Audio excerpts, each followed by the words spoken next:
Suara jam dinding tua berdetak pelan. Namun setiap tik dan tok-nya seperti gema kosong yang menampar keheningan ruang tamu besar itu. Tirai renda putih bergoyang pelan karena angin malam menyelinap lewat celah jendela. Di kursi rotan, duduk seorang wanita paruh-baya dengan mata sembab, bibir pucat, dan tatapan kosong menembus gelap. Namanya Sofia. Sofia tidak butuh banyak kata untuk menyadari bahwa rumah itu tak pernah benar-benar sunyi. Yang sunyi hanyalah dirinya. Setiap malam, suara pintu kamar anaknya, Adrian, jarang terdengar. Ia menikahi Laila 2 tahun lalu, dan sejak itu rumah besar peninggalan mendiang suaminya berubah pelan-pelan. Bukan lagi tempat berkumpul keluarga, tapi hanya rumah transit bagi dua insan muda yang sibuk membangun dunia mereka sendiri. Sofia hanya menjadi bayangan. Dulu, sebelum semua ini, Adrian adalah anak laki-laki yang tidak pernah jauh darinya. Mereka melewati badai kehilangan suami bersama. Tapi setelah Laila hadir, Adrian seperti punya dunia baru, dan Sofia, wanita yang melahirkannya, seperti terlempar keluar dari orbit itu. Mereka bilang menantu perempuan akan menjadi teman. Tapi mengapa rasanya seperti orang asing yang perlahan mencuri putraku? Laila tidak jahat. Ia manis, sopan, selalu menyapa dengan senyum tipis. Tapi senyum itu sering terasa seperti dinding transparan, tidak menyakitkan, tapi dingin. Sejak menikah, Laila jarang duduk bersama di ruang tengah. Makan malam keluarga menjadi formalitas singkat, bukan lagi percakapan hangat. Sofia bukan wanita lemah. Ia pernah membangun toko kelontong dari nol bersama suaminya. Ia mengangkat Adrian sendirian saat kanker merenggut hidup pria yang dicintainya. Tapi kesunyian ini adalah jenis pertempuran yang lebih kejam dari kemiskinan atau kematian. Suatu malam, ketika ia sedang menyiram bunga di taman belakang, Sofia mendengar suara lirih dari jendela kamar Laila. Bukan suara pertengkaran, tapi isak tangis. "Tanjasan Laila." Sofia terdiam, setengah ragu untuk mengetuk pintu. Selama ini ia menganggap menantunya sempurna. Muda, cantik, punya pekerjaan bagus. Tapi suara itu berbeda. Suara seorang perempuan yang sedang patah. "Jangan nangis di sini. Aku nggak bisa terus kayak gini, Adrian." Suara Adrian terdengar sayup, seperti mencoba menenangkan. Tapi ada sesuatu dalam intonasinya. Kelelahan, bukan kasih sayang. Sofia manda perlahan. Jantungnya berdetak aneh. Malam itu ia tak tidur. Keesokan harinya, saat Laila turun ke dapur dengan mata bengkak, Sofia berpura-pura tidak tahu apa-apa. Tapi ada sesuatu yang berubah di dalam dirinya. Rasa ingin tahu, campur iba. Untuk pertama kalinya, ia melihat Laila bukan sebagai pengambil Adrian, tapi sebagai sesama perempuan yang mungkin juga terluka. Malam-malam berikutnya, Sofia mulai memperhatikan lebih banyak hal yang dulu ia abaikan. Laila sering duduk di teras sendirian setelah Adrian pulang larut malam.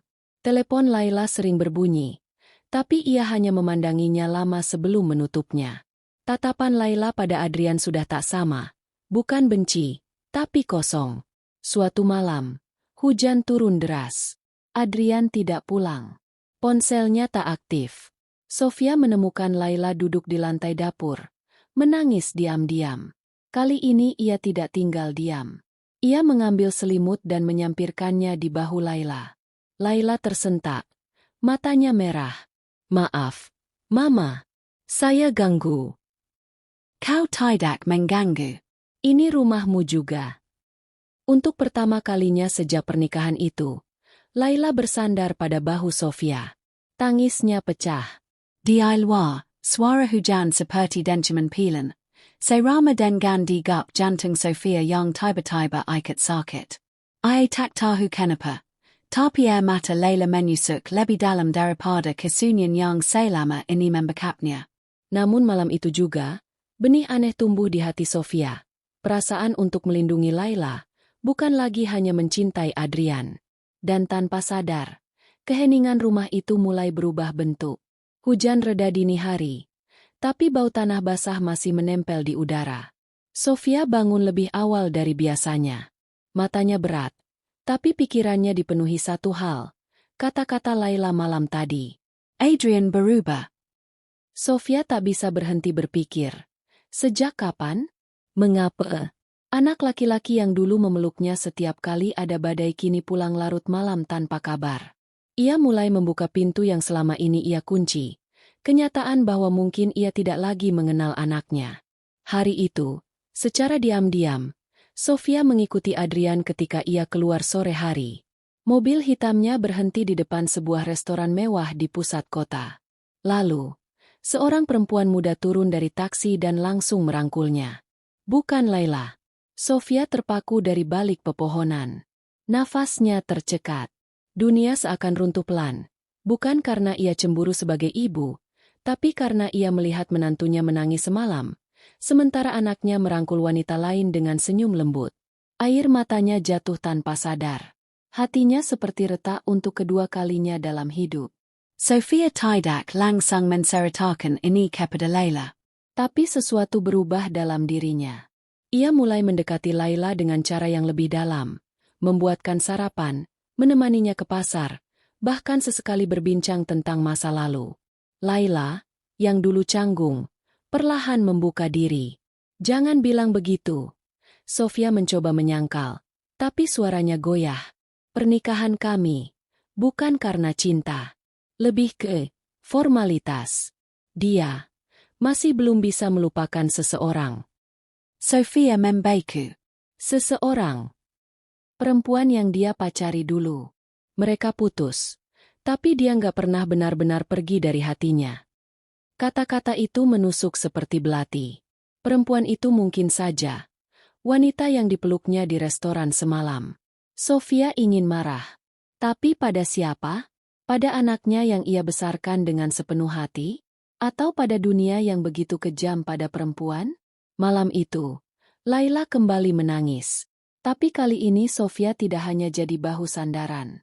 Ia menggenggam tangan menantunya, erat sekali, seolah ingin mentransfer seluruh kekuatan yang pernah ia pakai untuk bertahan hidup setelah suaminya meninggal. Tapi Adrian gak mencintai saya. Ma. Kalau begitu, jangan izinkan dia menghancurkanmu. Dia luar, anjin malam bertiap kengkang. Sofia tahu, keputusan yang akan ia ambil tidak akan mudah. Tapi ia sudah terlalu lama diam. Keesokan harinya, ia menatap wajah Adrian tanpa ekspresi ketika anaknya turun sarapan. Adrian menegak kopi. Lemba. Sofia menatap tajam. Lembur dengan siapa? Adrian terkejut. Ia tidak pernah mendengar nada suara ibunya seperti itu. Untuk pertama kalinya, Sofia bukan lagi ibu yang menunggu, tapi ibu yang melawan. Ketegangan itu seperti bara dalam ruang makan. Laila diam di ujung meja. Matanya membesar. Adrian terdiam lama, lalu membuang pandangan. Oh, itu urusanku. Sofia bangkit. Suaranya bergetar tapi tegas. Karena kau bukan hanya melukai istrimu, tapi juga ibumu sendiri. Adrian berdiri. Kursinya bergeser kasar. Mama nggak ngerti. Aku yang melahirkan kau. Sofia akhirnya pika. Kalau aku tahu kau akan jadi lelaki sekejam ini, aku lebih baik mati waktu melahirkanmu. Hening. Laila terisak. Adrian terpaku. Dan Sofia sadar, tidak ada jalan kembali. Malam itu, Sofia duduk di balkon rumah, memandangi langit hitam tanpa bintang. Laila pelan-pelan datang dan duduk di sampingnya. Sofia menoleh. Jangan pernah bilang begitu lagi. Tapi Adrian. Biarkan dia belajar kehilangan. Tatapan mereka bertemu. Dua perempuan, satu ibu, satu istri, disatukan bukan oleh cinta, tapi oleh luka dari lelaki yang sama. Dan di tengah malam itu, Sofia bersumpah dalam hati. I takkan biarkan Laila hangka sendirian. Bahkan jika itu berarti melawan darah dagingnya sendiri. Hari-hari berikutnya adalah badai. Adrian jarang pulang, dan setiap kali ia pulang, ketegangan di rumah seperti bom waktu. Namun Sofia kini berbeda. Ia bukan lagi ibu penurut yang hanya duduk di ruang tamu dengan mata kosong. Ia mulai bergerak diam-diam. Sofia bertemu seorang pengacara keluarga, teman lama suaminya. Ia menanyakan hak Laila, properti, dan segala kemungkinan yang bisa melindungi menantunya jika Adrian mengajukan perceraian. Pengacara itu menatapnya lama, lalu berkata, Sofia menarik napas dalam-dalam. Aku tidak melawan anakku. Aku hanya melawan kebodohan dan kejamnya pilihan yang dia buat. Di sisi lain, Laila perlahan berubah. Rasa sakit memang belum hilang, tapi keberadaan Sofia membuatnya punya sandaran. Ia mulai bekerja lebih keras di kantornya, mengambil kursus tambahan, bahkan tertawa kecil sesekali saat memasak bersama Sofia. Sofia menatapnya. Mata tuanya berkaca-kaca. Terima kasih untuk apa? Untuk tetap di samping saya. Padahal saya cuma menantu. Sofia tersenyum tipis. Kau bukan menantu. Kau, perempuan yang juga pernah terluka. Sama sepertiku. Sementara itu, hubungan Adrian dengan perempuan simpanannya tidak berjalan semulus yang ia bayangkan.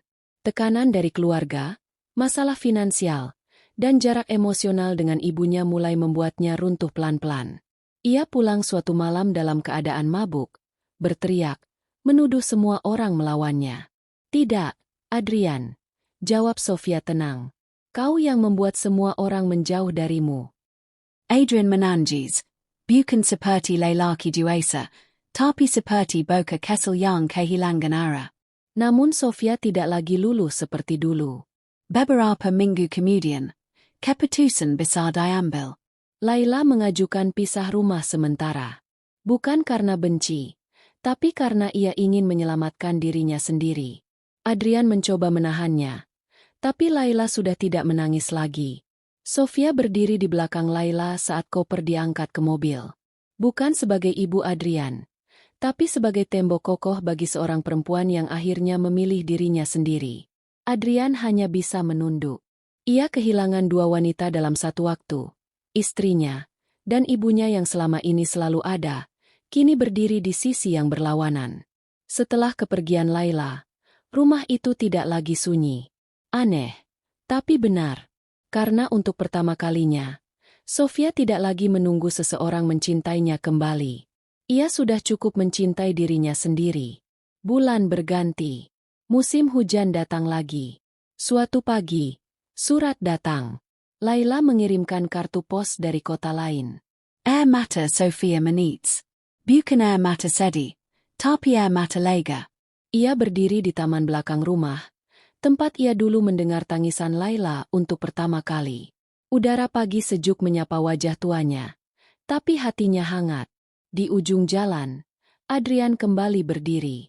Bukan sebagai pemenang, tapi sebagai pria yang akhirnya menyadari betapa ia menghancurkan orang-orang yang mencintainya. Tapi Sofia tak lagi menggantungkan kebahagiaannya padanya. Ia hanya tersenyum tipis. Adrian menendak. Maaf, Ma. Sofia tak menjawab. Ia hanya berjalan melewatinya. Seperti angin pagi yang tenang namun kuat. Karena cinta seorang ibu, kadang bukan tentang memeluk, tapi melepaskan.